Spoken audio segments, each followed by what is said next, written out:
Erumapetty government LP. സ്കൂളിൽ buds school സ്ഥാപിക്കുവാൻ അനുവദിക്കരുതെന്ന PTA കമ്മിറ്റിയുടെ തീരുമാനത്തിനെതിരെ ഒരു വിഭാഗം PTA അംഗങ്ങൾ രംഗത്തെത്തി.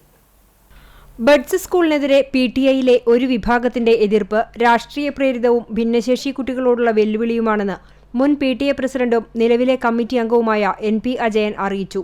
എരുമപ്പെട്ടി ഗ്രാമപഞ്ചായത്തും സംസ്ഥാന സർക്കാരും കുടുംബശ്രീയും ചേർന്നാണ് വിദ്യാഭ്യാസ വകുപ്പിന്റെ അനുമതിയോടെ ഭിന്നശേഷി കുട്ടികൾക്കായി എരുമപ്പെട്ടി ഗവൺമെന്റ് എൽ.പി. സ്കൂളിൽ ബഡ്സ് സ്കൂൾ സ്ഥാപിക്കുന്നത്. 1ാം ക്ലാസ് മുതൽ 4ാം ക്ലാസ് വരെയുള്ള ഭിന്നശേഷി കുട്ടികൾക്കാണ് ബഡ്സ് സ്കൂൾ. PTA പ്രസിഡന്റും SMC ചെയർമാനും ഒരു വിഭാഗം കോൺഗ്രസ് പഞ്ചായത്ത് മെമ്പർമാരും ചേർന്ന് പദ്ധതി രാഷ്ട്രീയ പ്രേരിതമായി തടസ്സപ്പെടുത്താൻ ശ്രമിക്കുകയാണെന്ന് പഞ്ചായത്ത് മെമ്പർ കൂടിയായ NP അജയൻ ആരോപിച്ചു.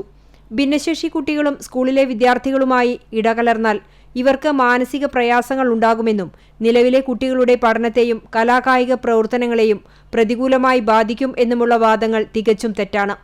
തൊട്ടടുത്ത ഗവൺമെന്റ് ഹയർ സെക്കൻഡറി സ്കൂളിലും മറ്റ് സ്കൂളുകളിലും യാതൊരുവിധ പ്രശ്നങ്ങളും ഇല്ലാതെ ഭിന്നശേഷി കുട്ടികൾ പഠിക്കുന്നുണ്ട്. നിലവിലുള്ള പഴയ കെട്ടിടം പൊളിച്ചാണ് ഏകദേശം 2000 സ്ക്വയർ ഫീറ്റിൽ ചുറ്റുമതിലോടുകൂടി ബഡ്സ് സ്കൂൾ നിർമ്മിക്കുന്നത്.